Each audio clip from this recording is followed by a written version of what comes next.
উপজেলা পরিষদের দ্বিতীয় ধাপের নির্বাচনের প্রচারে ব্যস্ত সময় পার করছেন প্রার্থীরা। ভোটারদের উন্নয়নের প্রতিশ্রুতি দিয়ে কাছে টানতে বিভিন্ন এলাকা চষে বেড়াচ্ছেন তারা। নির্বাচনী প্রচারে বিষয় জানাতে পঞ্চগড়ে আছেন সহকর্মী হারুনুর রশিদ, সেখান থেকে সরাসরি যোগ দিচ্ছেন তিনি। হারুন, নির্বাচন ঘিরে প্রার্থীদের প্রচার কেমন দেখছেন আর ভোটারদের প্রতিক্রিয়া কেমন জানাবেন?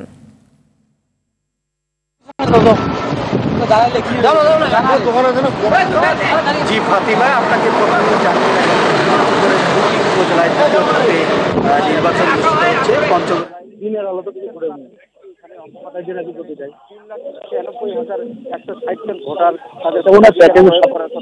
আগামী 21 তারিখ। তো আমরা এখানে এই উপজেলা এবং দেবীগঞ্জ, আমি যে উপজেলায় দাঁড়িয়ে আছি গোটা উপজেলা এবং দেবীগঞ্জ উপজেলা ঘুরে দেখেছি যে প্রার্থীরা কিন্তু দিন রাত সমাজকালে নির্বাচনী প্রচারণা চালাচ্ছেন। বিশেষ করে হ্যান্ডেল বিতরণ, উঠান বৈঠক এবং আপনার মিছিল এবং মোটরসাইকেল শোভাযাত্রার মাধ্যমে কিন্তু তারা প্রচারণা চালাচ্ছেন। আমরা দেখেছি যে এখানে একজন চেয়ারম্যান প্রার্থীর বিরুদ্ধে অভিযোগ উঠেছে কালো টাকা ছড়ানো। তো তবে তিনি সাথে সাথে বিষয়টি অস্বীকার করেছেন। আরেকটি বিষয় হচ্ছে যে এখানে যে ভোটার গুলো আছে যে এখানে তারা কিন্তু আসলে এখানে আমরা দেখেছি যে এই উপজেলা এবং দেবীগঞ্জ উপজেলায় কিন্তু বিএনপি সমর্থিত বিএনপি ঘরানার কয়েকজন প্রার্থীও নির্বাচনে অংশ নিচ্ছেন।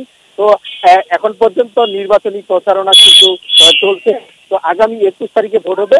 21 তারিখেই কিন্তু আমরা জানতে পারবো যে আসলে বিজয়ের মালা কারা পড়ছেন। তো ফাতিমা, এই ছিল আমার কাছে বদা উপজেলা থেকে উপজেলা নির্বাচনের সর্বশেষ তথ্য। ফাতিমা, ধন্যবাদ।